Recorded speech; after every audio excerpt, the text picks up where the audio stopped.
आप सभी एक बार इधर देखेंगे जी, सभी अपने फोन से एक नंबर है सदस्यता अभियान का, उससे मिस कॉल करेंगे 8800002024 8800002024।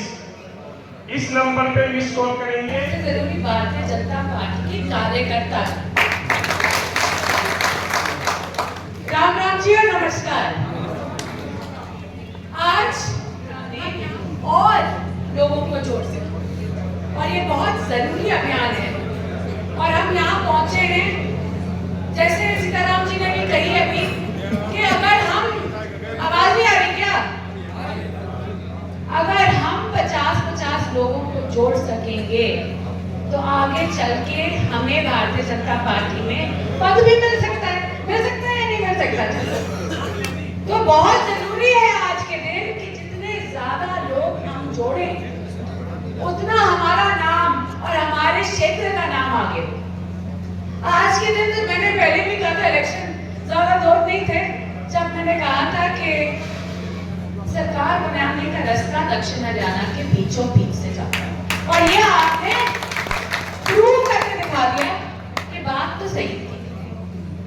अब बात आती है सदस्यता बढ़ाने की, तो ये भी काम आपके जिम्मे है कि सबसे ज्यादा अगर सदस्यता बढ़ाने का काम किसी ने किया है तो अटेली वालों ने किया है। तो मेरी आज आप सभी से बस इतनी सी गुजारिश है कि आप ज्यादा से ज्यादा सदस्य बनाएं और जल्द से जल्द, हमारे पास वक्त कम है, 15 दिन है, हाँ नवंबर एंड तक है, 20 दिन है। तो मेरी आप सभी से यही गुजारिश है कि ज्यादा से ज्यादा आप सदस्यता बढ़ाएं भारतीय जनता पार्टी की। और मैं अपना कोड देना चाहती हूँ, जो मेरे कोड के थ्रू सदस्य बनना चाहते हैं उसका भी मैं बता दूं, 8278361111। ठीक है जी, तो आप बनाएं, आप जिसके भी कोड पे बनाना चाहें, मगर ये जरूरी है कि सदस्यता बढ़ाना बहुत जरूरी है। अपने कोड पे बनाएं, सीताराम जी के कोड पे बनाएं, मेरे कोड पे बनाएं, दयाराम जी के बनाएं, शर्मा जी के बनाएं, मगर बनाना जरूरी है। अपने कोड पे बना लो। हाँ, तो आप सभी से आज के दिन यही गुजारिश है कि अटेली नंबर 1 पे होना चाहिए, होगा ना? चलिए, बहुत बहुत धन्यवाद आप सभी। हमारी एमपीएसडब्ल्यू मेन की जो भर्ती है पिछले 10 साल से नहीं हुई है और पिछले 2-3 साल से रूल अमेंडमेंट की बात कही जाती है। हम बहुत से डिपार्टमेंट होके आए हैं, लेकिन हमारी जो है मांग पूरी नहीं हो पा रही है। पिछली बार भी क्या नाम है सीटी के तहत भर्ती आनी थी, तो रूल अमेंडमेंट की वजह से वो नहीं आ पाई। अब तक किन किन नेताओं को आप इस तरह से ज्ञापन दे चुके हो? या सीएम साहब के पास भी होके आ चुके हैं, इसलिए जो अपने स्वास्थ्य मंत्री थे उनके पास भी जाके आ चुके हैं, जो एचएस है उसके पास भी हम पिछली बार गए थे, लेकिन हमारी जो है मांग नहीं हो पाई।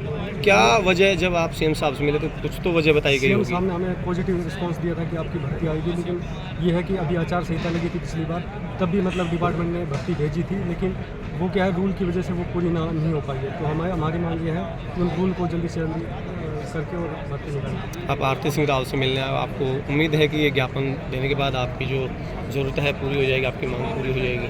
हाँ, हमें पूरी वो है कि उम्मीद है कि बहन जी हमारी मांग को पूरा करेंगे। कितने लोगों को इस परेशानी से जूझना पड़ रहा है? कम से कम 10 साल से भर्ती नहीं है और कम से कम बहुत से बच्चे हैं, 50-60 हज़ार से भी ज़्यादा बच्चे हैं जो आई साल मतलब पैसे देकर कोर्स कर रहे हैं। 2 साल का कोर्स है और उनके पैसे जो बर्बाद जा रहे हैं, कम से कम आई साल भर्ती की जा रही है। ठीक है, अपना परिचय दे दीजिएगा। जी, मेरा नाम अंकुर है, मैं गुलाबगढ़ से आया, मैनपुर जिला है और हम आज आरती राव से मिलने आए हैं क्योंकि हमारी भर्ती हर साल लगभग 5000 लोग मतलब एनपीएचडब्ल्यू पास करके आते हैं, पर एक रूल की वजह से हमारी भर्ती नहीं आ रही। हमें उम्मीद है कि ये कौन सा रूल है जिसकी वजह से आप अटके हुए हैं? सर, ये रूल है कि डिपार्टमेंट ने कुछ रूल किया था कि भाई +2 जो जिसके पास साइंस है ना वही एनपीएचडब्ल्यू कर सकता है, बस ये रूल नहीं बना इनसे। आपने इससे पहले किया था एमपीएचडब्ल्यू का कोर्स? जो एनपीएचडब्ल्यू मैंने 2019 में किया था। रूल इसके बाद लागू हैं? नहीं, रूल अभी बने नहीं इनके। अच्छा, बने नहीं है? 10 साल से मतलब ये रूल बनाए एक रूल की वजह से आप अटके हुए हैं। 10 साल से मतलब ये नहीं है। ये कोर्स जो है आर्ट बेस पे हो रहा है और ये चाह रहे हैं कि हम इसको साइंस बेस पे लेके आए, लेकिन वो रूल कम से कम बना के जल्दी से जल्दी भर्ती करें। भर्ती नहीं मतलब भर्ती नहीं करनी थी, ये डिप्लोमा बंद कर दो फिर क्यों बच्चों को मतलब बेरोजगार बच्चों का समय भी पैसा भी बर्बाद कर रहे हैं। तो ये बात है जी। सर पहले 10वीं बेस पे तो आप एक्चुअली अपना परिचय। मेरा नाम वीरेंद्र कुमार है और मैं नारनौल के पास से बागड़ी गांव से आया हूँ। मैंने 2019 में MPW पास आउट हुआ था मैं, इसलिए 10 सालों से सरकार ने MPW मेल की कोई भर्ती नहीं की है। हम लगातार CM साहब के पास भी कई बार गए हैं, हम इकट्ठे होकर जाते हैं। बेरोजगार बच्चे हैं सर, एक बार जाते हैं तो 1000 से 1500 रुपये मामूली खर्च होते हैं किराया भाड़ा लगा के, ठीक है। बेरोजगार बच्चे इतने पैसे इकट्ठे करके जाते हैं, लेकिन उसके बाद भी हमारी सुनवाई नहीं हो रही। CM साहब से पिछले 24 तारीख को मिले थे हम, अभी पिछले महीने 24 तारीख को। उन्होंने भी आश्वासन दिया बस, लेकिन सर आश्वासन से काम कैसे चलेगा? क्या कहा उन्होंने, कहा क्या? उन्होंने यही कहा कि भी ये रूल नहीं बने हैं। तो सर रूल बनाएगा कौन?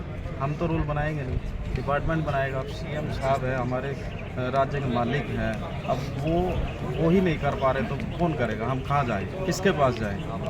तो सर हमारी रिक्वेस्ट यही है CM साहब से भी, और मैडम के पास आए हैं, आरती राव जी के पास, बड़ी उम्मीदें लेके आए हैं। बेरोजगार हैं, कहीं कोई मजदूरी भी नहीं है सही बताएं तो, और उसके बावजूद भी अगर इतनी उम्मीद लेके आए, अगर मैडम हमारा साथ नहीं देंगी तो हम किसके पास जाएंगे? ठीक है।